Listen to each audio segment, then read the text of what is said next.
Good afternoon. I'm Karen Christensen, and I have the pleasure today to be speaking with John Massengale, who is the co-author of Street Design, The Secret to Great Cities and Towns. And we were inspired to talk because he has a 10th anniversary edition coming out. We are both in Great Barrington. Welcome to the podcast, John. Thank you. Glad to be here. We were hoping to actually record while we walked around Great Barrington, a small town in Massachusetts, which has I consider it good fortune to be featured in the book, although we'll go into that a little bit more. But we have ended up recording in separate rooms in the same house.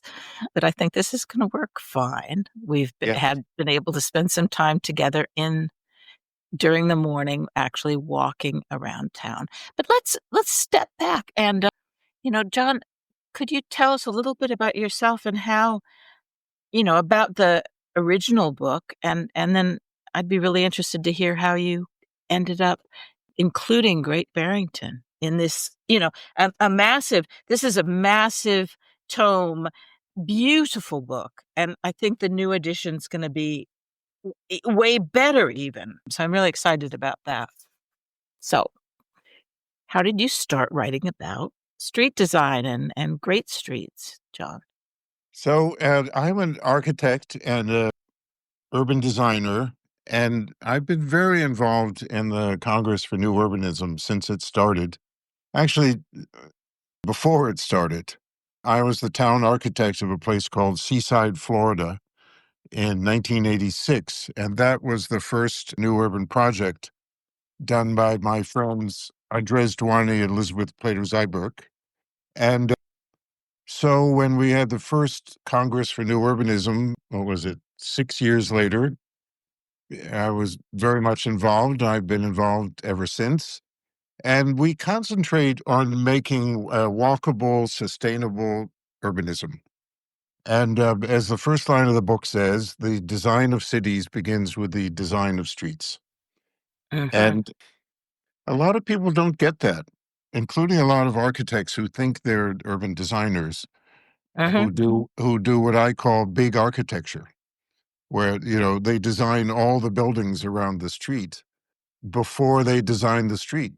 And really, that's not how urban design is done. Urban design is you lay out, if you're doing a whole city or a town, you lay out the network of streets, and it's very much a give and take proposition, where from the first little doodle, you have a sense of how tall the buildings are going to be, how far they're going to set back from the street, and all that stuff. But you really start with the network of streets, with the character of the streets in your mind. But that's in a place that's you're designing from scratch, isn't it? I was just thinking about how towns or villages traditionally developed. They would start with some nucleus, right? Some little cluster of buildings, and kind of grow out from there. Well, so to make it a little easier, let's talk about America rather than the entire world. America started with some places like you talk about, but it also had a lot of towns that were laid out, like Philadelphia, Savannah, places. New York City, went a couple of hundred years before they reached the point where they laid out the entire island of Manhattan basically above Houston Street. And so it really happened. It happens two ways. Because Seaside was sort of from scratch, right? Yes. Yeah. So that's one example. But did it take? Because a lot of you have a mix of examples in the book. I mean, I'm looking at the first edition, looking forward to the second.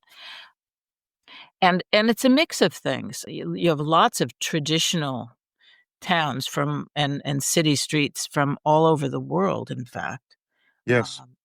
Which is one of the things I love about it, because, they're both very different, and yet you really show there are features that are significant and often consistent. So tell me, in this book, this is very substantial, but you were talking to me about the way you've organized the new one. You sent me the first chapter. Mhm.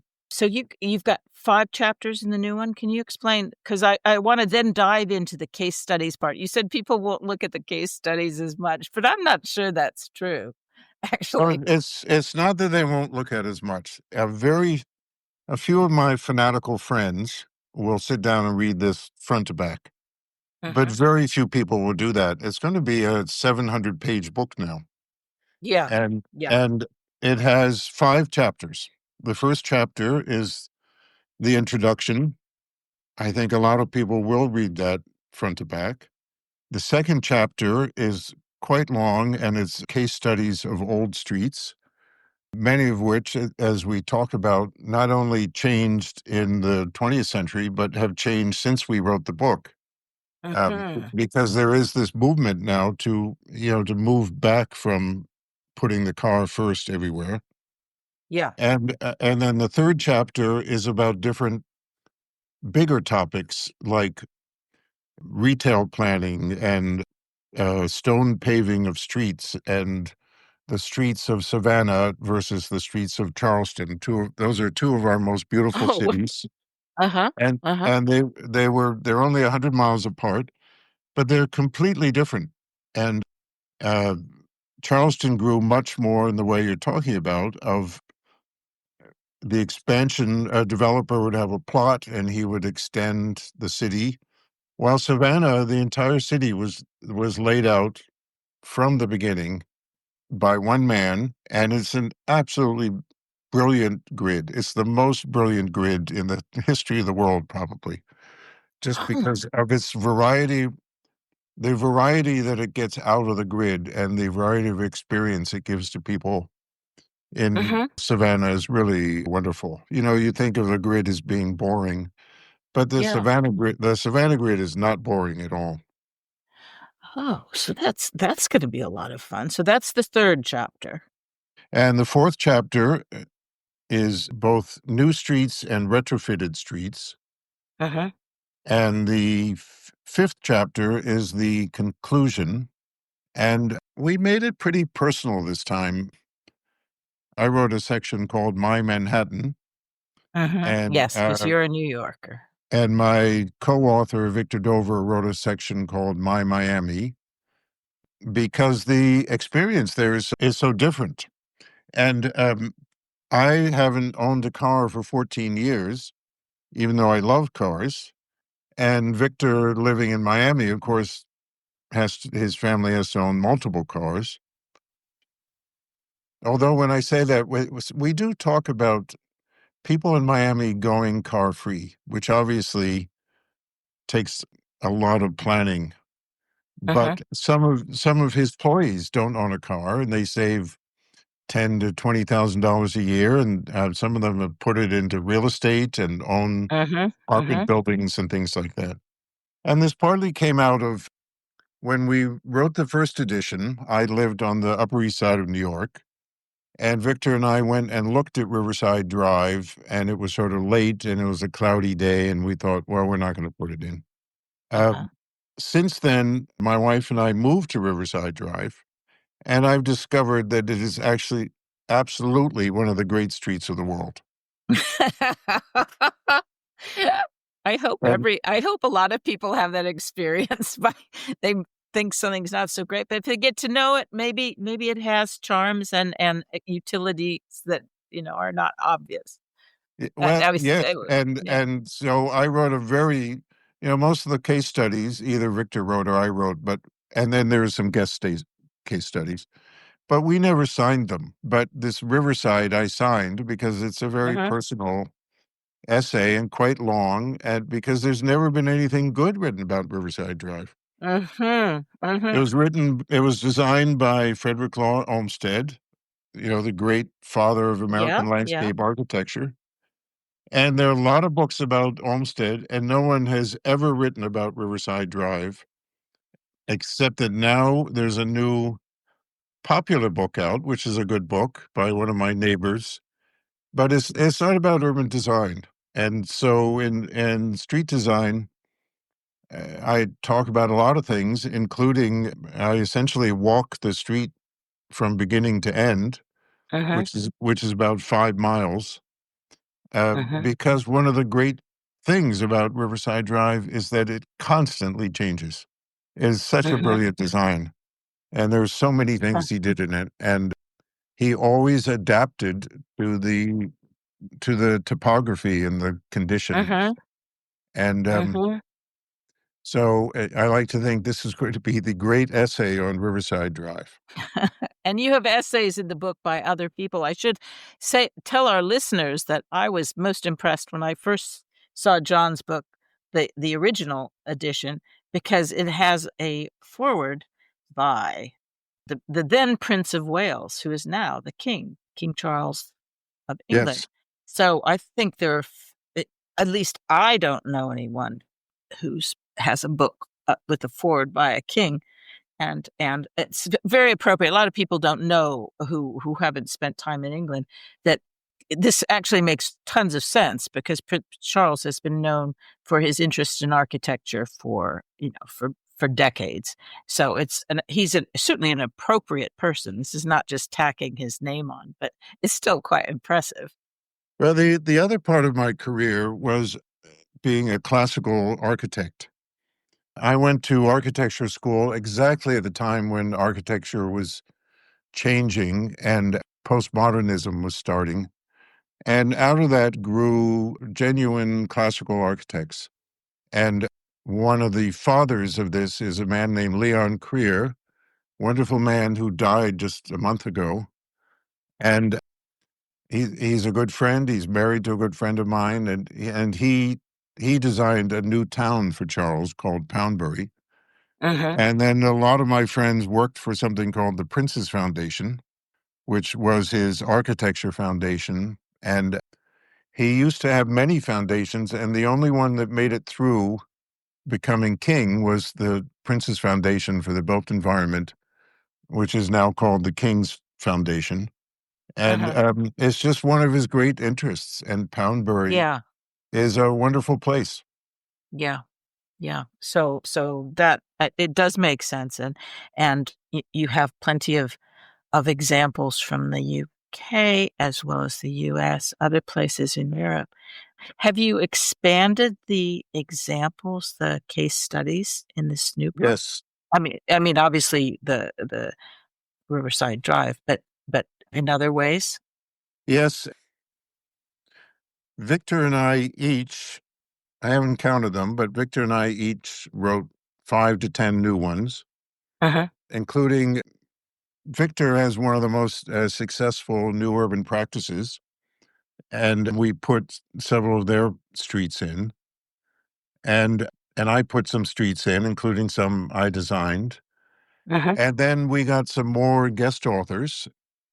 There's a new town down in South America or Central America called Cayala, and Leon did that with a woman named Maria Sanchez, and she wrote about Cayala.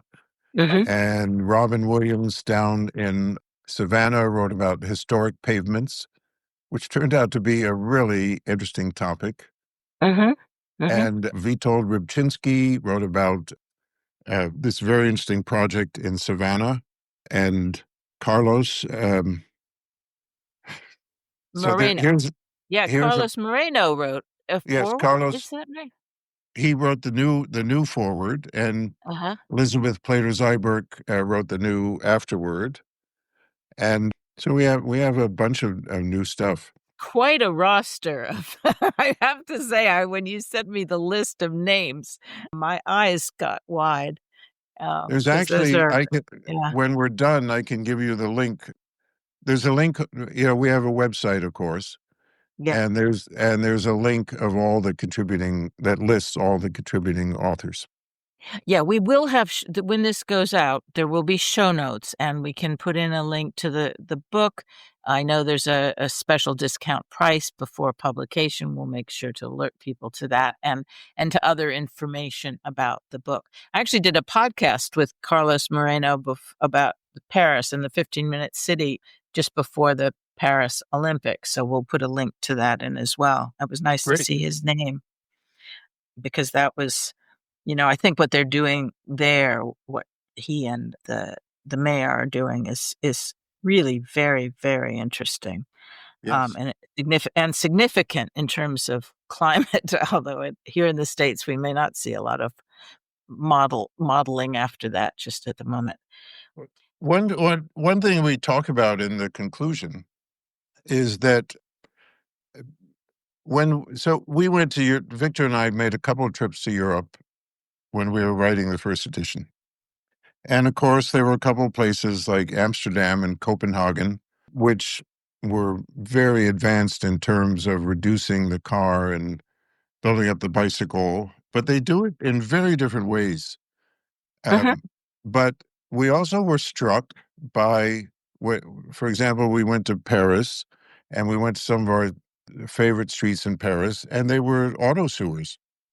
They were just mhm, clogged with traffic. And so the pun intended, they drove us away from the streets. The mhm, famous, mhm, the famous left bank cafes, we didn't want to sit in because the traffic was so terrible in front of them. mm. Yeah, And yeah. then COVID came, and everybody got focused on, what are we going to do with the streets? And Europe just went so far ahead of us. And so I'm going to generalize and say every European city is now so much more friendly to walking and has reduced auto traffic. And we barely have. And what we We have barely have, yeah, and what we have done, our design is so inferior to their design, with obvious exceptions. I mean, we have exceptions in the book. But, yeah. living in New York City, there's a woman named Jeanette Sadiq Khan, who was the New York City DOT commissioner, I think starting in 2007. And she did some wonderful stuff that we have in the book. And the New York City DOT has hardly advanced since then. And Mhm. and that's in a city, where I live, my neighborhood, 80% of us don't own a car. And yet our neighborhood is full of suburbanites with road rage. Right, right. And I j and literally killing people. That's not an exaggeration. They're literally killing people. Every place where cars enter Manhattan have high death rates. And Yeah, the pedestrian death rate, I've been reading about that. yeah. It's really quite shocking. John, I just came across this week a photograph of the new Aldwych in London. Hmm. It's a curved road off the Strand near the river, and I know that because it's near King's College Hmm. and Covent Garden, and so it's a part of London that I've walked a zillion times, very familiar to me, and they show these photographs, and now it's all green and bike paths and stuff. Yeah. I just I really was dumbfounded by the photos, Yes. dumbfounded. Yeah. Um, and I haven't seen anything like that where I mean, I quite liked the Aldwych before, but it was really a car, race. Yeah. You race up the King's Way from there, and it's so different and so lovely, and the buildings, of course, look beautiful. With Hmm. the churches rising above that greenery. Wow. Hmm. So yeah, I felt pretty bad about the United States when I saw that. I have to tell you. In 2018, I was invited to go speak at a conference in London, and I met a lot of the Transportation for London people who have really done a great job. And I met a man named Will Norman, who, right about that time, Mayor Sadiq Khan, not Jeanette Sadiq Uh-huh, Khan, uh-huh. Mayor Sadiq Khan was invited him to be the cycling commissioner for London, and he said, "Only if I can be the walking and cycling commissioner." Oh, excellent. And Excellent. because really walking, if you design streets for walking, everything else sort of falls into place. You're listening to The Way We Live Now, a podcast about thinking globally, acting locally. I hope you'll also subscribe to the newsletter at karenchristensen.substack.com. Now, back to the show. There's a famous Dutch traffic engineer who, this will get us back to London in just a second. There's a famous Dutch traffic engineer who basically invented the modern shared space street, where everyone at any time has equal right to be on the street. And that means the pedestrian comes first, because if there's a pedestrian in the road, he or she is walking along at 3 miles per hour. And the cars and the bikes have to accommodate themselves to that.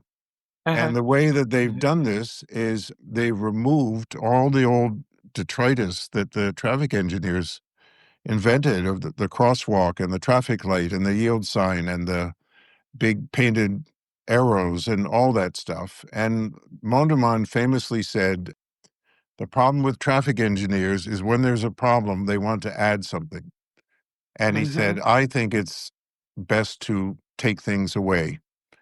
And what that does is it takes away all the things that make the driver comfortable going fast, because when he gets to the intersection, there's no stop sign. There's no guarantee that a pedestrian is not going to step out at any minute.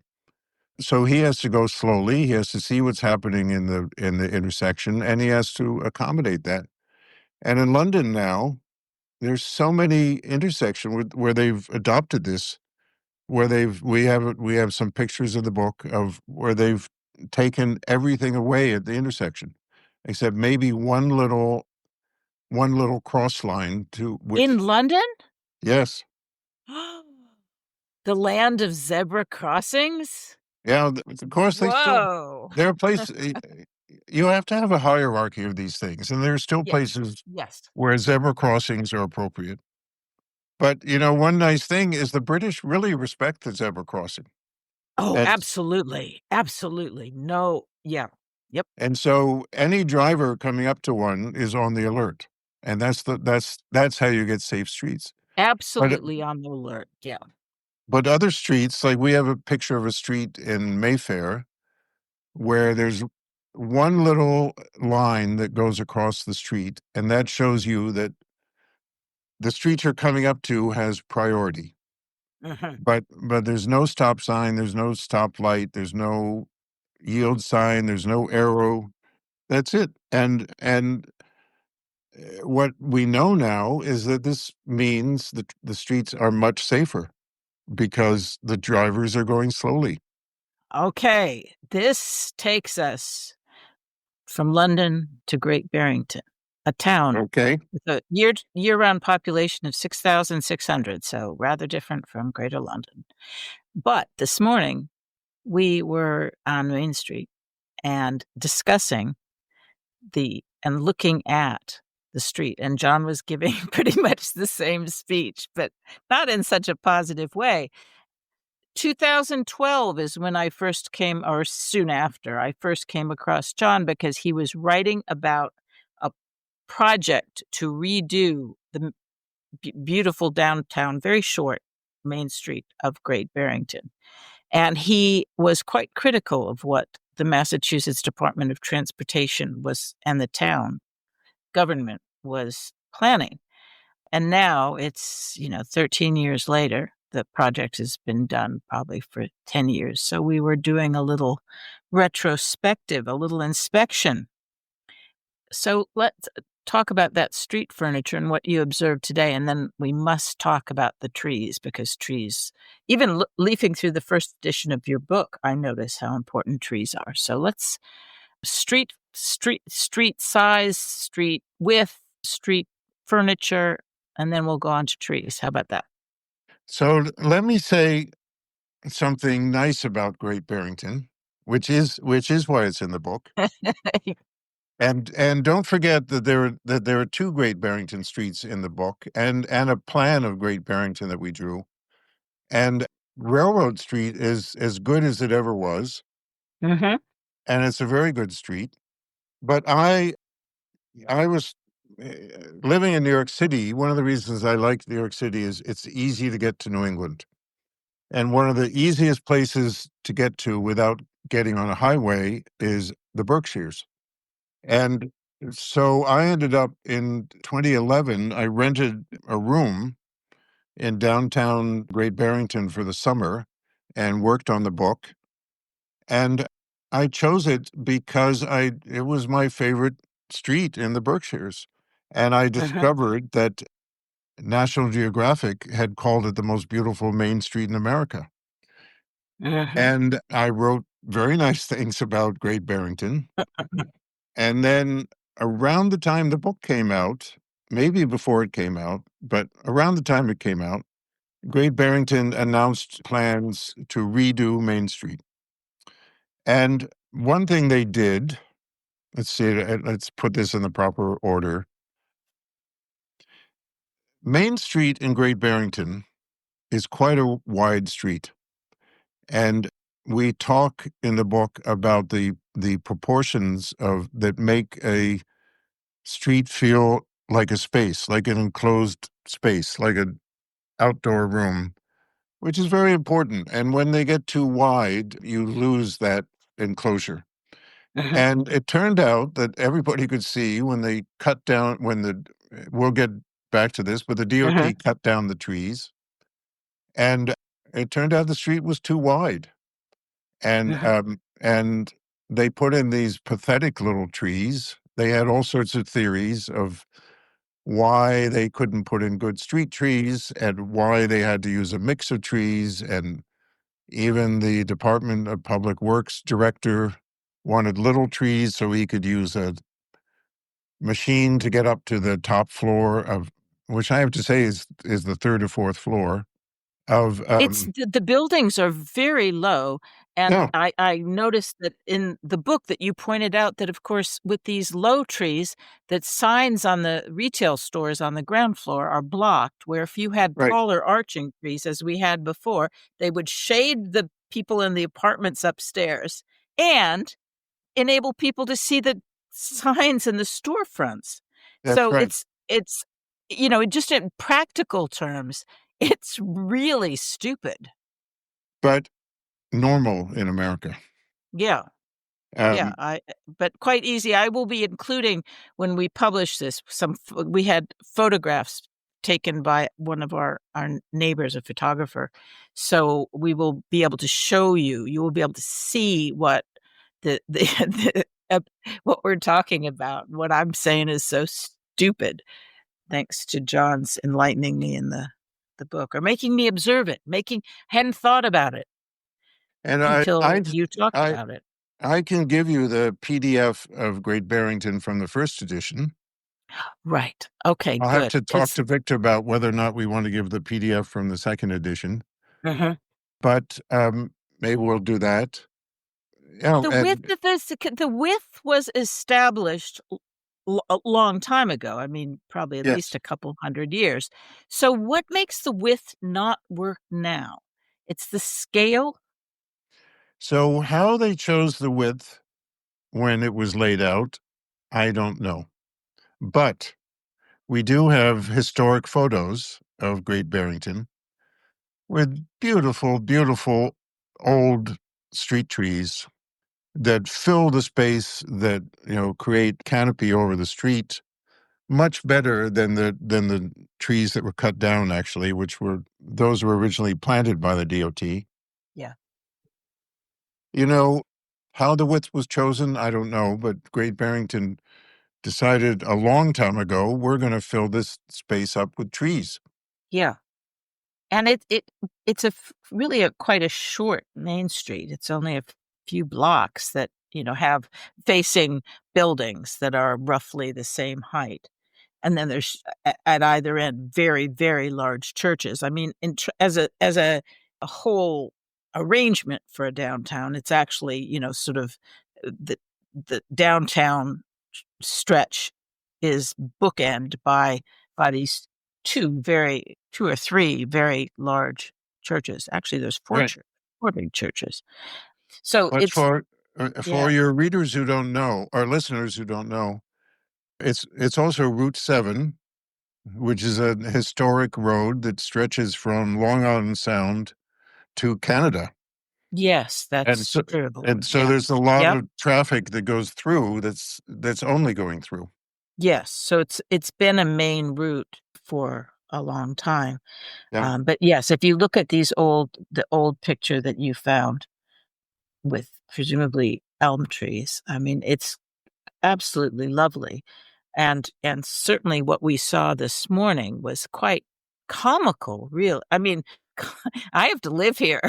It's I shouldn't be laughing because it's really sad because I love trees and I like the fact that they look healthy, but they look silly because there's right on the same block you have little fat ones, kind of wide, and then you have ones that are like 3 times as tall, stretching their arms up to the sky, and there's no sense of consistency or harmony between them. It's not even as though they rise and fall in some gentle wave that might be No. attractive. It just looks like they were stuck in, but, somebody didn't have labels on the Mm. little trees in the back of the truck, and they just stuck them in. And they're hybrid trees which have been designed to not so the branches won't spread out. So they Uh-huh. only grow upwards, they don't grow too tall. They'll never be too tall.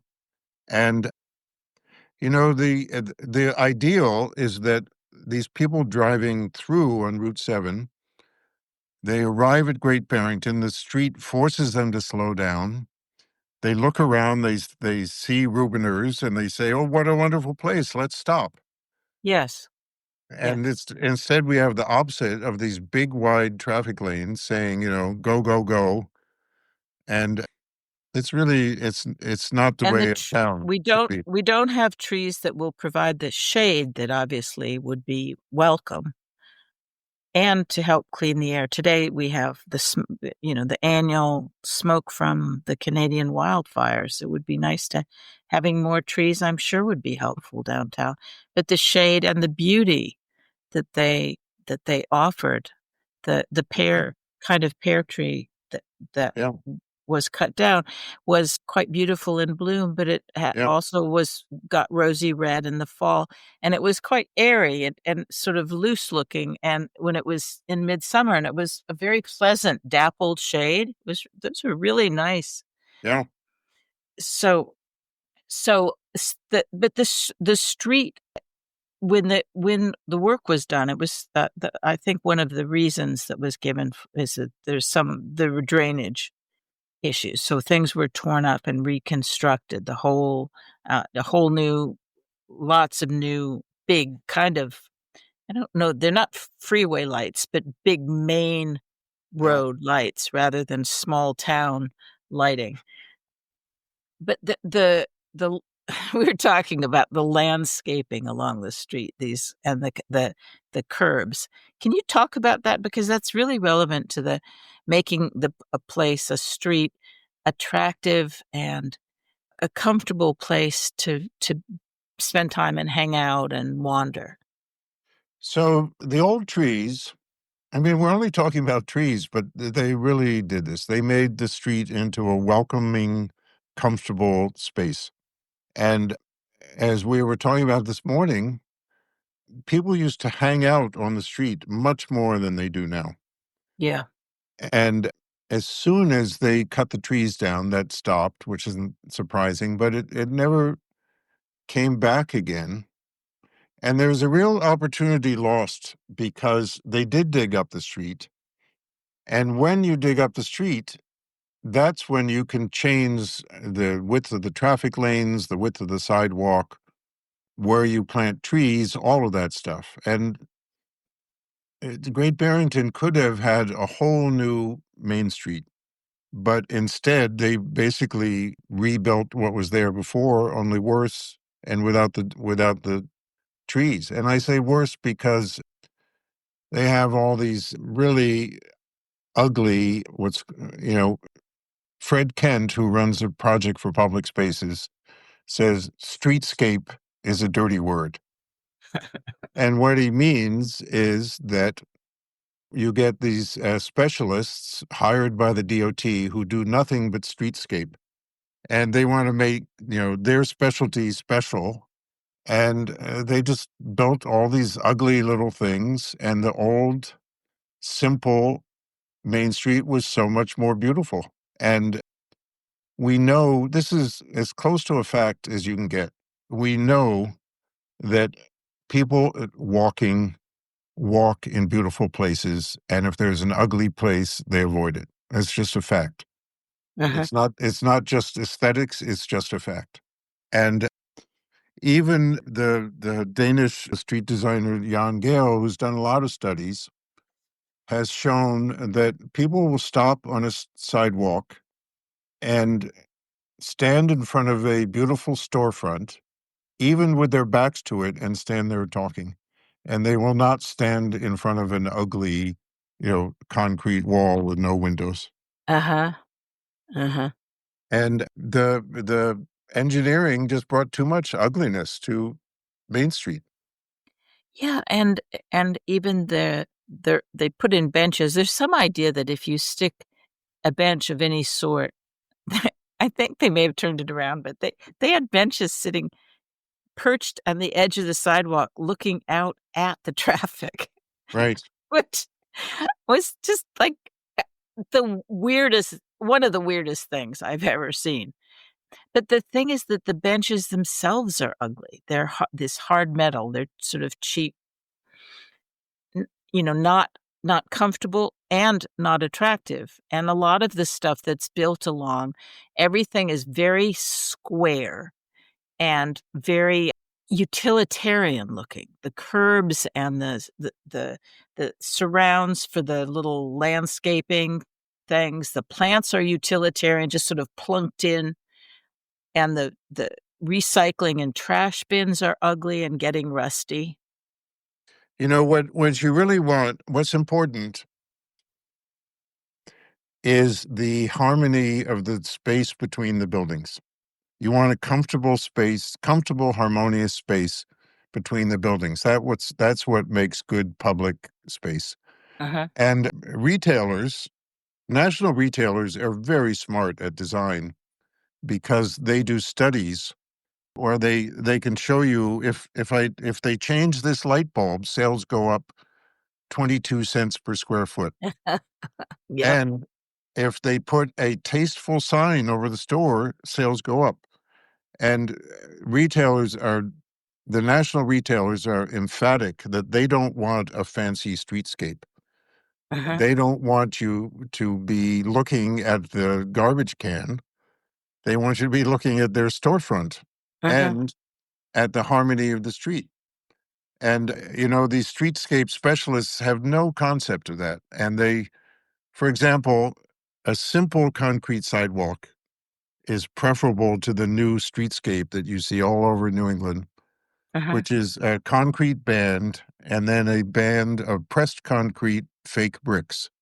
Uh-huh. And it does not attract people. This very often in streetscape, less is more, so that you appreciate the space and not the details, even if they're Mhm. beautiful details. You want Mhm. the space, not the garbage can. It's interesting that, when you talk about retail, because Great Barrington's downtown is more and more retail oriented, is retail oriented to visitors, second Mhm. homeowners, weekend visitors. And so there are lots of shops. They certainly want business. And it would be, imagine if the town center were as beautiful as it really could be, because you'll see those who are listening, I hope you'll look at the photographs, because it is fundamentally a very lovely structure. The bones are great. The buildings are interesting and varied, and they're low. You can see the hills above. It's really a very attractive setting, but Now, it's not been decorated well at all. And I bet business would be better. there are there are two sides to that. Mhm, One that we talk about in the book in chapter 3 is Americans do a lot of shopping when they're on vacation. mhm, You know, people feel like they work too hard, the day's too long, they go home and watch TV, and they do a lot of shopping when they're on vacation. We have a story about that in Charleston that backs that up. mhm. And the other side is that, of course, online retail now, it's very hard to compete with by selling something that Amazon sells. Yeah. And but that's something you can do on vacation. You can sell things on vacation that people are not going to buy on Amazon. And you see people here walking around with shopping bags. I always notice it when I go through town. I think, "Oh, wow, they're shopping." And I always joke that the thing is people can come here, they making having their weekend in the country, but they can still and they can see the hills, so they know they're in the country, but Yeah, they can spend the day shopping and going to the nice restaurants and coffee shops if they feel like it. So it's right. not exactly roughing it. No. Now, tell us what, before we close, would like to understand what your objectives are with the first edition and then now with the forthcoming 10th anniversary edition. What do you hope to accomplish with these books, with this book? So we are really at a turning point now. And but we're also at a point of real friction. Mhm, Um, during COVID, so the title of the fifth chapter is Whose Streets? Because during COVID, of course, traffic went way down, and obviously accidents went way down, and air quality went way up. mhm, And there were political marches for and against Trump, and there was, in where I live, of course, we voted 9-1 against Trump, and when Biden was finally elected, people that poured out into the streets and just celebrated in the streets. And there were a lot of bike protests around the city and all sorts of things. And there were many people saying, don't let a good crisis go to waste. yeah, We've yeah, been working on these streets in New York for 15 years, and it's time to take the next step, so to speak. mhm, And we didn't do that. We mhm, sort of did that in a little bit, but we really didn't do that. And mhm, while in Europe, they really did that. They really took advantage of COVID to transform their cities. And it makes the city air cleaner, it makes the city deaths lower, it makes walking and biking, more popular and safer, and it makes going out for a walk much more enjoyable. mhm. And obviously, in America, we have a system that we've recreated the country around the car, and we can't simply say we're going to change that overnight. Yeah, But in places like New York City, as I said, in my neighborhood, 80% of the people don't own a car. In New York City as a whole, 51% of the city doesn't own a car. mhm, And of course, we have the best transportation system in America.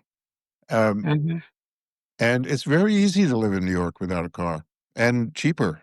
And but even in New York City, there's a very large group that says, I love my car. And they're really angry about the small changes we have had. mhm. And so that was very much a part of rewriting the book, was to talk about what's going on and what do we want to do. I do think that the even the first edition, but I'm sure this will be true of the second, is that it will inspire people. There is something, both the more, the more theoretical or philosophical parts of the book. I really love the text. Every time you talk about the importance of aesthetics and beauty, proportion, I mean, I really think that stuff that but the main thing the book does is I think it encourages us to look at streets. So I do see this as really inspiring work. Even though it's about streets, it's really about the way we live, and both the way we live now and the way we might choose to live. And You know, and so I'll repeat. We really rebuilt America around the car, and we are not going to change overnight, and we can't change overnight. But there are places where we can, like, we have a plan in the book to close the Brooklyn Bridge to traffic, Mhm. and it could lead to changes at both ends. With one of the most beautiful walks in the world would be from Brooklyn to Manhattan over the Brooklyn Bridge, with the Brooklyn Borough Hall at one end and Manhattan City Hall at the other. And lots of people do walk it, don't they? I remember going out to walk it, and we were stunned at how crowded it was, but you had just a narrow path to Yeah, walk. that's the problem. You have just a narrow path, and each end is horrible because Robert Moses rebuilt it for the car. So getting off and on is bad. But, Manhattan has decided, New York City has decided after. So Jeanette, in 2008, I think it was, she and Mayor Bloomberg went to Albany and proposed a congestion zone, and we just got it. It took Yeah, all this yeah. time to get it. And Governor Hochul got involved because she was worried about suburban congressmen not being elected. And she lowered the price so much that the effect is less than it should be. But even so, traffic is down, traffic accidents or traffic fatalities are down, business is up. Business in the congestion zone is up, which, with the office building problem at post-COVID, like, the businesses need that. And on the west side of Manhattan, there are three ways into Manhattan. On the east side, where the Brooklyn Bridge is, there are 17 ways in. We don't need 17 ways in. And, I see, yes. Yeah, and my office yeah, looks out over Brooklyn Bridge, and even with the congestion zone, I see stop and go traffic every morning, every night.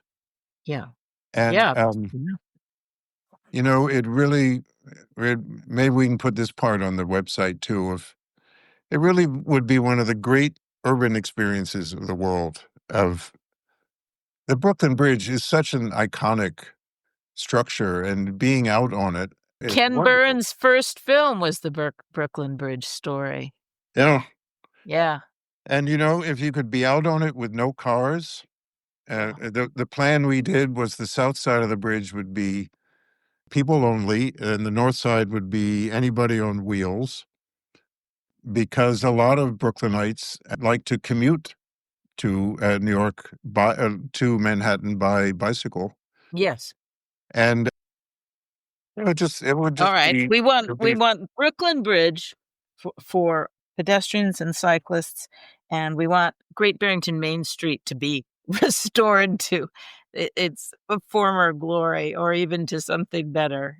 And I think the book, John, thank you to you and to your co-author for the inspiration that it offers in all the chapters, but I think the case studies and the photographs are really going to be useful to people in, whether it's great big New York City or very tiny Great Barrington. We can do better.